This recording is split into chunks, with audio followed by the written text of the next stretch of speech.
Welcome back to Midnight Digital Decay. Toward the end of 1983, Gary, Indiana, was buzzing with anticipation.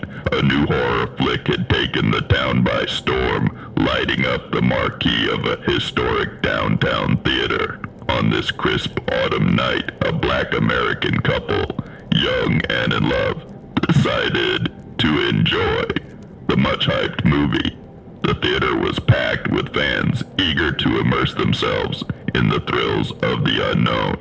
Inside, the air was thick with the smell of buttered popcorn and a palpable tension from the screen. The woman, beautiful and vibrant, had never been a fan of horror films, but her boyfriend convinced her to come along.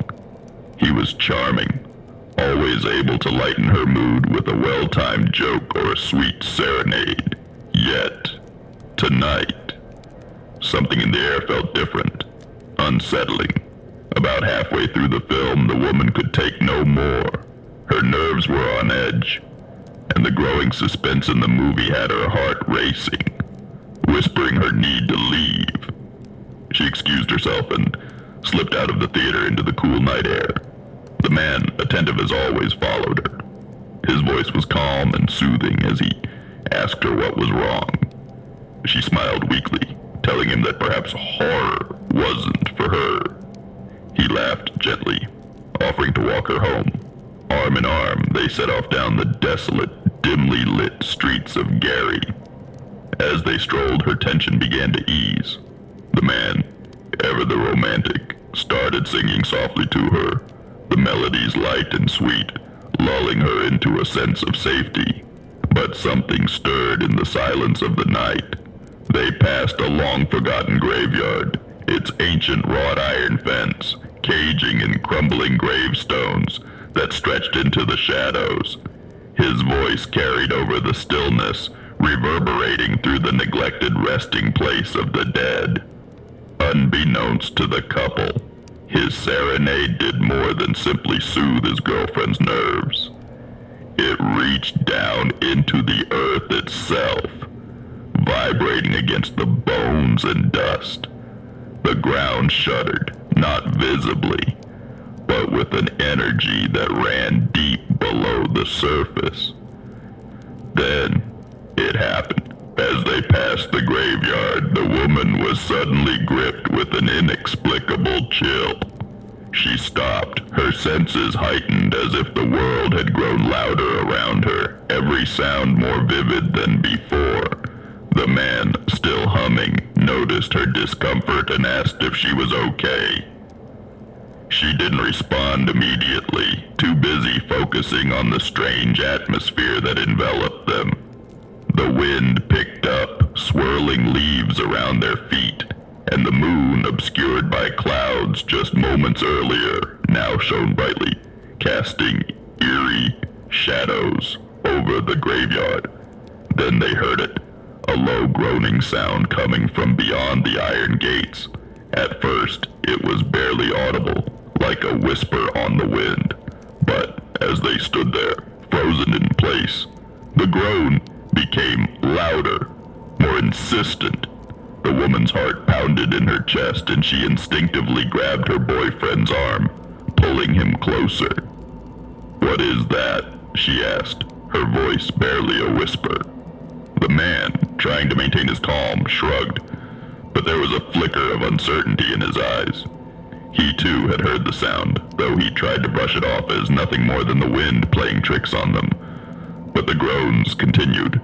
Slowly, they turned toward the graveyard, peering through the rusted fence. In the moonlight, the rows of gravestones stretched out like crooked teeth, each one weathered and worn by time. And then, amidst the shadows, they saw movement. At first, it was just one figure, stumbling awkwardly through the graveyard, its form barely discernible in the darkness. But then another appeared, and another, until a group of figures, pale and gaunt, emerged from the earth. Their eyes, hollow and lifeless, fixed on the couple with an unnatural hunger. The woman gasped, stepping back in fear, but her boyfriend stood still, seemingly mesmerized by the scene before him. His hand slipped from hers, and as she turned to him for comfort, she saw something that made her blood run cold. His face, which had been warm and full of life moments before, was now twisted into something unrecognizable. His eyes, once kind and gentle, now gleamed with an eerie red light, and his mouth curled into a sinister smile. Without warning, he let out a low growl, his voice no longer the sweet serenade she had fallen in love with. It was something darker, more primal. And then, with a sudden fluid motion, he began to move toward the graveyard, his body no longer his own. The man approached the rising corpses, his body twisted and jerked, moving in a grotesque rhythm. He raised his arms and began to dance, his movements synchronized with the dead, as though he was leading them in some macabre ballet. The woman watched in horror, paralyzed by the surreal sight before her. The dead followed his lead, their decayed limbs swaying and jerking in time with his steps. His voice, now deep and distorted, rang out through the night, no longer the sweet serenade she had known, but a haunting melody that sent chills down her spine. As if in a trance, the dead began to close in on her. She screamed, but her voice was drowned out by the grotesque chorus of groans and the eerie melody of her lover's song. She turned and ran, her heart pounding in her chest, but the dead were relentless, their bony hands reaching out toward her as they pursued her through the streets. She stumbled upon an old, abandoned house, its windows shattered and its walls crumbling from years of neglect. Desperate for a place to hide, she dashed inside, slamming the door behind her. The house was dark and silent, but she could still hear the echo of her boyfriend's voice, growing louder with each passing moment.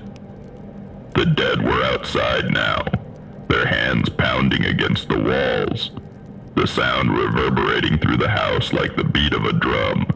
She backed into a corner, trembling with fear, as the door slowly creaked open. Her boyfriend stood in the doorway, his eyes glowing red in the darkness, his body hunched over like a predator ready to pounce. He smiled at her, a twisted grin that sent shivers down her spine. "You can't escape," he whispered, his voice a low growl. "You belong to me now." As he stepped closer, the dead followed him inside, their decayed faces contorted into grotesque masks of hunger. They surrounded her, their bony fingers reaching out to touch her, to claim her as their own. And just as their cold, lifeless hands closed around her, she woke up. The woman gasped for breath, her heart racing as she jolted upright from her nightmare. Sweat dripped down her face, and for a moment she couldn't shake the feeling that the cold, dead hand still clung to her skin. Her boyfriend was by her side, his warm hand shaking her awake, his eyes filled with concern. "Babe, you were screaming," he said, his voice soft, yet there was a flicker of something unnatural in his gaze. Her mind replayed the terrifying events of the dream, his glowing red eyes, the grotesque dance of the dead, his chilling transformation. It had all felt so real. I had a nightmare," she stammered, clutching the blanket tightly.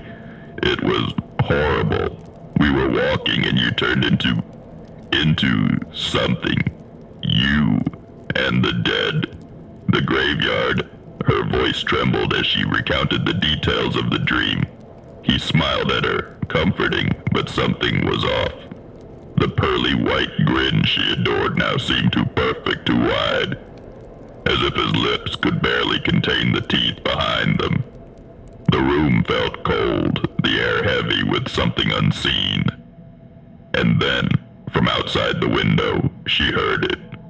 The same eerie melody he had sung in her dream. Her blood ran cold. She whipped her head toward the window, staring into the night. The same low, mournful tune drifted on the wind, faint but unmistakable. It was his song, the one that had stirred the dead from their graves in her dream. Her hands began to shake, and she turned to him in horror. Do you hear that?" she asked, her voice barely above a whisper. His smile faded, and for a moment his expression darkened, but then he laughed. A low, unsettling chuckle. "It's just the wind, babe. You're still on edge from that movie. Come on, let's get some rest." But she couldn't shake the feeling that something was terribly wrong. The song outside grew louder, its eerie melody wrapping around the house like a suffocating blanket.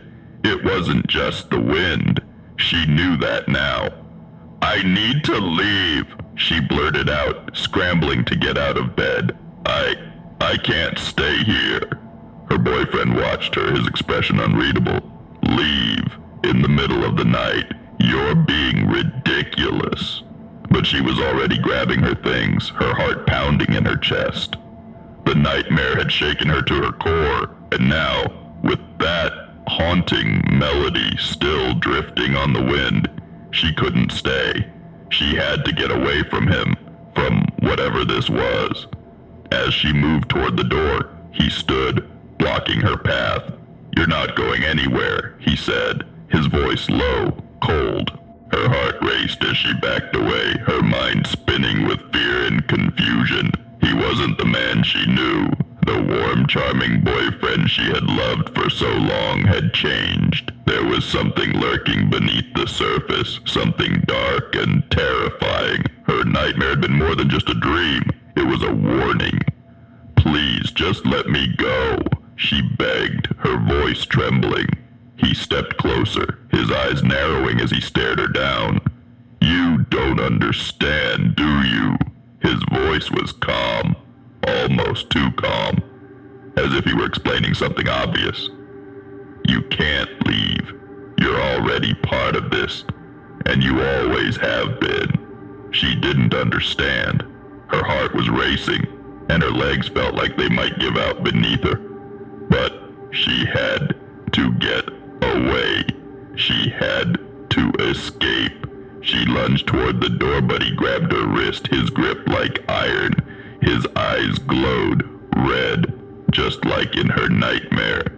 The same terrible hunger was there, simmering beneath the surface, threatening to consume her. "You've always belonged to me," he said, his voice cold and distant. "It was just a matter of time." With a sudden, desperate burst of strength, she tore her arm free and sprinted out of the room, down the stairs, and out into the cold night air. The street was eerily quiet, and for a moment she felt the weight of the nightmare press down on her again. The darkness of Gary's streets seemed heavier, more oppressive, as if the city itself were alive and waiting. But she didn't stop running. Her feet pounded against the cracked pavement, carrying her far from the house, from him. But no matter how far she ran, she couldn't escape the sound. His song. The haunting melody echoed in her ears, carried on the wind like a ghostly whisper. And then she saw him, standing at the end of the street, bathed in the pale glow of a flickering street lamp, was her boyfriend, or at least what he had become. His eyes gleamed red in the shadows, and his lips curled into that same eerie grin. Around him, the shadows twisted and moved, as if they were alive. The dead were with him. They emerged from the darkness, their pale, decaying forms shuffling toward her, their eyes hollow and hungry. The air was thick with the scent of rot and death, and she could feel the weight of their gaze on her, dragging her down, suffocating her. She turned to run, but her legs wouldn't move. She was frozen, trapped in place by the overwhelming fear that gripped her heart. And then he started to sing. His voice, once sweet and familiar, was now dark and haunting.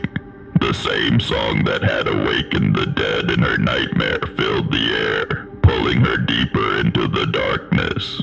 The dead danced to his tune, their twisted bodies moving in time with the melody. As they closed in around her, she screamed, but no sound came out. Her breath hitched in her throat, and the world around her began to spin. She was trapped in this nightmare, trapped with him. But then, a light broke through the darkness. The moon, full and bright, shone down from the sky, illuminating the street. And for a moment, the dead stopped. They paused, their hollow eyes fixed on the moon, as if it held some power over them.